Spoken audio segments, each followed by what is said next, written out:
Hello students, तो कैसे हैं आप सब। आई होप आप सब ठीक होंगे। आज हमारे पास है डिफरेंशियल कैलकुलस का लेक्चर नंबर 6 और आज हम पढ़ने वाले हैं डिफरेंशियल कैलकुलस में ये स्टेटमेंट। ठीक है, तो ये हमारे पास एक स्टेटमेंट है, ठीक है, जो कि काफी इंपॉर्टेंट है और आपको काफी डेरिवेटिव निकालने में हेल्प करेगा। ठीक है, क्योंकि D Y D x is equal to 1 और डी एक्स डी वाई। ठीक है, तो ये कभी कभी एमसीक्यूज वगैरह में इस तरह से हो जाता है कि आपको दिया होता है कि डी वाई डी एक्स ये है, मुझे फाइंड करके दे दो find D X D Y. ठीक है, तो वहां पे ये स्टेटमेंट काम आता है, इसको हम प्रूफ करेंगे। और फिर दूसरा हम प्रूफ करेंगे डिराइवेटिव ऑफ पैरामीट्रिक फंक्शन निकालेंगे। ठीक है, कि पैरामीट्रिक फंक्शंस का डिराइवेटिव किस तरीके से। तो चलिए स्टार्ट करते हैं। अच्छा, तो देखिए सबसे पहला है हमारे पास स्टेटमेंट कि D Y D x is equal to 1 और डी एक्स डी वाई। ठीक है, अब ये किस तरीके से हम इसको प्रूफ करेंगे कि ठीक है कि ये किस तरीके से आया है। देखो प्रूफ करते हैं। अब देखो सबसे पहले हम लेंगे कि हमारे पास एक फंक्शन है, सपोज एफ ऑफ एक्स।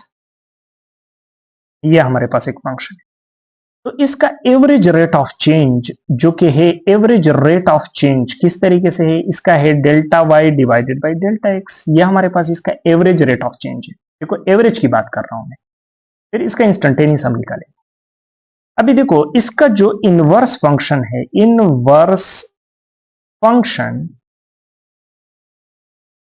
देखो इनवर्स फंक्शन इसका क्या है, x is equal to suppose G of Y. ठीक है, एक और फंक्शन है जो कि इसका इनवर्स फंक्शन है, और इसका हमारे पास जो कि क्या है, एवरेज रेट ऑफ चेंज है delta x divided by delta Y. क्योंकि यहाँ पे जो एक्स है वो बाहर है, डेल्टा एक्स यानी वाई की जगह एक्स है, तो यहाँ पे मैं इसका एवरेज भी उल्टा लिखूंगा, delta Y divided by delta. ठीक है, अच्छा अभी देखिए, अभी हम इसके एवरेज, जिसको जो इसके एवरेज रेट ऑफ चेंज है उसको मल्टीप्लाई करेंगे, यानी delta Y divided by delta x into delta x divided by delta y. इससे हमारे पास क्या आएगा, 1। देखो ये इसके साथ काटा जाएगा और ये इसके साथ काटेगा, तो ये हमारे पास क्या बनेगा, 1। अब देखो taking taking limit on both sides दोनों साइडों पे हम लिमिट लेंगे। ठीक है ना, दोनों साइडों पे हम लिमिट लेंगे। अब देखो लिमिट लेने का भी कुछ अलग अंदाज है। यहाँ पे देखो लिमिट हम लेंगे delta x approaches to 0 delta y delta. अब यहाँ पे डेल्टा एक्स इसके नीचे इंडिपेंडेंट काम कर रहा है और यहाँ पे इंडिपेंडेंट काम कर रहा है वाई। ठीक है, तो यहाँ पे हम लिमिट लेंगे डेल्टा वाई अप्रोचेस टू 0।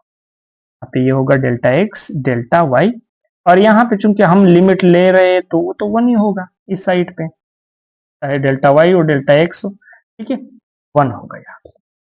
अच्छा, अब इसके बाद अब देखो जब भी हम डेरिवेटिव लेते हैं, डेरिवेटिव वो with respect to independent variable लिया जाता है। ठीक है, जहां पे वेरिएबल इंडिपेंडेंट होता है उसके रिस्पेक्ट में आपने डेरिवेटिव लेना है। ठीक है, अच्छा अभी देखो यहाँ पे ये हमारे पास क्या बन गया, अब इसको हम लिख सकते हैं डी वाई डी एक्स, और इसको हम लिख सकते हैं डी एक्स डी वाई, क्योंकि यहाँ पे इंडिपेंडेंट वेरिएबल वाई है और यहाँ पे इंडिपेंडेंट वेरिएबल एक्स है। ठीक है, तो ये 1 हो गया, और इसको हम यहाँ पे शिफ्ट करेंगे तो डी वाई और d x is equal to 1 और डी वाई डी एक्स। ठीक है, तो ये देखो ये स्टेटमेंट हमारे पास प्रूफ हो, ये किस तरीके, ये देखो प्रूफ। अच्छा, तो ये तो हो गया। अब इसके बाद देखते हैं derivative of parametric functions. Derivative of parametric function, parametric function, ये पैरामीट्रिक फंक्शंस का डिराइवेटिव इस तरह से लेते हैं। अब देखो पैरामीट्रिक फंक्शंस का चर्चा हमने लिमिट एंड फंक्शन के चैप्टर में हमने किया है कि पैरामीट्रिक फंक्शंस क्या होते हैं। वो फंक्शन जिसके लिए x और y वेरिएबल्स के लिए दोनों के लिए एक अलग अलग फंक्शंस काम करते हैं। जैसा कि x के लिए हमारे पास फंक्शन काम कर रहा है f ऑफ t, y के लिए फंक्शन काम कर रहा है g ऑफ t। ठीक है, तो ये हमारे पास है पैरामीट्रिक फंक्शन है। तो इसका डेरिवेटिव किस तरीके से लिया जाए? अगर हमारे पास x और y है और यहां पे आपको दे दिया कि फाइंड dy dx, इसको फाइंड करो, तो किस तरीके से हम लेंगे? देखो यहां पे हम y है ना, तो y g का है, तो g का भी हम यहाँ पे डेरिवेटिव ले लेंगे, g प्राइम ऑफ t। और यहाँ पे चूंकि x है तो x के लिए कौन सा फंक्शन काम कर रहा है? f। यहाँ पे भी f प्राइम ऑफ t ले लेंगे, तो इसको इस तरह से लिखा जाएगा। यहाँ पे dy with respect to dt, तो यहाँ पे t वेरिएबल है, और यहाँ पे dy सॉरी x है, यहाँ पे इसके लिए x काम कर रहा है f के लिए dt। तो इस तरीके से लिखा जाएगा। लेकिन अब इसको हम प्रूफ करेंगे कि ये किस तरीके से आया है, क्या वाकई ऐसा है, को पहले प्रूफ कर लेते हैं। देखो प्रूफ में क्या है, देखो प्रूफ में हम पहले लेंगे, हमारे पास है x, हमारे पास है f ऑफ t, x के लिए ये काम कर रहा है, ठीक है। और हमारे पास इसका जो इनवर्स फंक्शन है, इसका हम एक इनवर्स फंक्शन डिफाइन करेंगे, इनवर्स फंक्शन जो कि है t को हम बराबर करेंगे यानी h ऑफ x, इसका इनवर्स फंक्शन है, इसका inverse function h of x is equal to t। ठीक है, अब देखो फिर हम क्या करेंगे, y जो हमारे पास है, एक y भी है, y is equal to g of t, y के लिए g ऑफ t काम कर रहा है, और f का जो इनवर्स है वो ये है। अब t को हम पुट करेंगे इसमें, ठीक है, तो ये हो जाएगा y is equal to g of h of x, ये हमारे पास बन जाएगा। इसको हमने इसकी जगह, t की जगह को हमने इसकी जगह पुट कर दिया, मतलब t जो है ना इसकी जगह रिप्लेस कर दिया तो। अच्छा अभी देखो, अभी हम क्या करेंगे, differentiation, differentiation with respect to x, यानी अभी इसको हम डिफरेंशिएट करेंगे, differentiate, differentiate with respect to x, x के लिहाज से हम इसको डिफरेंशिएट करेंगे, तो ये यहाँ पे हो जाएगा dy dx, और ये हो जाएगा d g h of x, और यहाँ पे हो जाएगा dx। ठीक है, अब यहाँ पे जो है ना ये कौन सा फंक्शन, ये हमारे पास कॉम्पोजिट फंक्शन है। तो हमने पिछले लेक्चर में एक रूल पढ़ा था जिसका नाम था चेन रूल, क्या था? Chain rule. तो यहाँ पे वो रूल हम लगाएंगे जिसका नाम है चेन रूल। ठीक है, तो यहाँ पे हम चेन रूल अभी लगाएंगे। तो चेन रूल क्या है, कुछ सब्स्टिट्यूशन देखते हैं। देखो कि हमारे पास है h ऑफ x, और g जो कि h ऑफ x है वो हमारे पास y के बराबर है। अब देखो इसको हमने ऊपर सब्स्टिट्यूट किया था, ये t के बराबर है ना, और ये पूरा y के बराबर है। ठीक है, तो यहाँ पे dy dx जो कि चेन रूल है हमारे पास, वो है dy with respect to dt equal to dt with respect to dx। ठीक है, ये हमारे पास चेन रूल है, पिछले वीडियो में मैंने वो करवाया। ठीक है, अच्छा अभी देखो, अब यहाँ पे जो कि ऊपर हमने प्रूफ कर दिया, अब dt और dx को हम इस तरह से लिख सकते हैं, इसको हम dx और dt इस तरह से लिख सकते हैं। यहाँ पे ये पुट करेंगे dy dt into 1 over dx dt। ठीक है, ये हमने लिख दिया। तो ये देखो ये क्या हो गया, dy dt divided by dx dt, तो ये हमारे पास हो गया प्रूफ। ठीक है, पैरामीट्रिक फंक्शन था।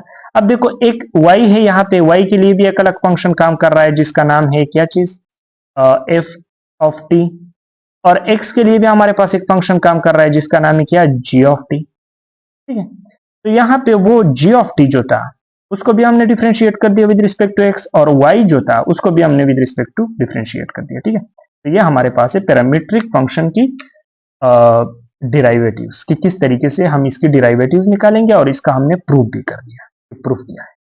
अभी देखो एक एमसीक्यू लेते हैं, ठीक है, पैरामीट्रिक इक्वेशंस का एक एमसीक्यू, कि किस तरीके से इसको हमने सॉल्व करना होगा, तभी आपका कॉन्सेप्ट काफी बढ़िया तरीके से बन जाएगा। अभी देखो यहाँ पे कह रहा है कि differentiate 3t cube with respect to 2t square, यानी 3t क्यूब को डिफरेंशिएट करो with respect to 2t square. अब यहाँ पे जब इस तरीके से स्टेटमेंट आते हैं कि एक फंक्शन को फंक्शन के लिहाज से डिफरेंशिएट किया जाता है, मतलब ये भी एक फंक्शन है ना, तो इस फंक्शन को with respect to 2t square इस फंक्शन के लिहाज से डिफरेंशिएट कर दो। तो यहाँ पे कॉन्सेप्ट आता है पैरामीट्रिक का। तो यहाँ पे जब कहाँ पे भी, मतलब जहां पे भी इस तरीके के एमसीक्यूज आ जाए या कोई क्वेश्चन आ जाए, तो वो होगा पैरामीट्रिक इक्वेशन का क्वेश्चन। ठीक है, तो इसको हम किस तरीके से करेंगे, देखो अब यहाँ पे dy और dx होगा, वहां पे कॉन्सेप्ट लगाएंगे dy dt का और यहाँ पे dx dt का। ठीक है, तो यहाँ पे क्या होगा, y हमारे पास है ये और x हमारे पास है ये। ठीक है, तो y को हम उठाएंगे क्योंकि विद रिस्पेक्ट टू x है ना, तो x ये है और y ये है। ठीक है, तो इसको हम डिफरेंशिएट करेंगे 3t cube with respect to dt और इसको भी हम डिफरेंशिएट करेंगे x को 2t square with respect to dt। ठीक है, अब देखो इसको डिफरेंशिएट करो तो 3 पावर रूल लगाएंगे, 3 into 3 2t square 3t square और यहाँ पे नीचे आएगा 2 इंटू 2t और यहाँ पे आएगा 3 3 जा 9t स्क्वायर, यहाँ पे 2 2 जा 4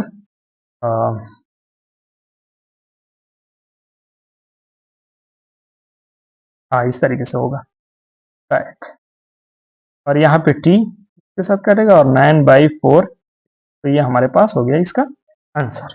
तो ये आंसर आ गया यहाँ पे। ठीक है, तो ये हमारे पास इस तरह से होता है, ये इसका आंसर हो गया। अच्छा, अभी देखते हैं, अभी और भी कुछ इंपॉर्टेंट एमसीक्यू हैं, हम यहाँ पे डिस्कस कर लेते हैं एमसीक्यूज। यहाँ पे हमारे पास y is equal to x square, then find df inverse of x divided by dx। अब देखो ये एमसीक्यू है, लेकिन ये एमसीक्यू में अगर आपको ऑप्शन मिले a है 1, b है 2, c है 3 और d है डज नॉट एग्जिस्ट, तो यहाँ पे ये ऑप्शन करेक्ट है। अब डज नॉट एग्जिस्ट इसका डेरिवेटिव क्यों हो रहा है, क्योंकि देखो जो y is equal to x square है ना, वो हमारे पास नॉन बाइजेक्टिव फंक्शन है, मतलब कोई बाइजेक्टिव फंक्शन नहीं है, तो इसका इनवर्स डिफाइन नहीं होता है, क्योंकि बाइजेक्टिव फंक्शन का इनवर्स डिफाइन होता है। ठीक है, नॉन बाइजेक्टिव का नहीं, तो इसका मतलब इनवर्स डिफाइन नहीं होता है, मतलब कोई फंक्शन एग्जिस्ट नहीं करता है इनवर्स, तो यहाँ पे इसका डेरिवेटिव भी एग्जिस्ट नहीं करता, बस यही। ठीक है, अच्छा एक और एमसीक्यू ले लेते हैं, तो एक और एमसीक्यू है, कह रहा है कि y is equal to x square है, देन फाइंड dx dy। अब देखो यहाँ पे जो पहला मैंने प्रूफ किया था स्टेटमेंट, उस पे लगता है उस पे ही होता है। ठीक है, अब देखो यहाँ पे क्या होगा, यहाँ पे पहले हम फाइंड करेंगे dy dx को, क्या होगा dx square divided by dx, तो यहाँ पे होगा 2x, तो dy dx ये तो फाइंड हो गया ना, हमने तो फाइंड करना है dx dy को, तो हमने एक स्टेटमेंट लिखा था कि dy dx बराबर होता है 1 और dx dy का, तो यहाँ पे हम इसको शिफ्ट करेंगे इस तरह से, तो ये होगा dx dy इक्वल टू 1 और dy dx। ठीक है, तो यहाँ पे 1 और 2x, ये हमारे पास आंसर होगा। तो बस यही था आज की वीडियो में। ठीक है, हमने पैरामीट्रिक का डेरिवेटिव्स देख लिए कि किस तरीके से पैरामीट्रिक फंक्शंस के डेरिवेटिव निकालते हैं, और बाकी एक स्टेटमेंट भी देख लिया जो कि काफी इंपॉर्टेंट है, आपको काफी हेल्प करेगा एमसीक्यूज में भी, क्वेश्चंस में भी। ठीक है, तो इस वीडियो में बस इतना ही था, तो मिलते हैं अगली वीडियो में। Thank you.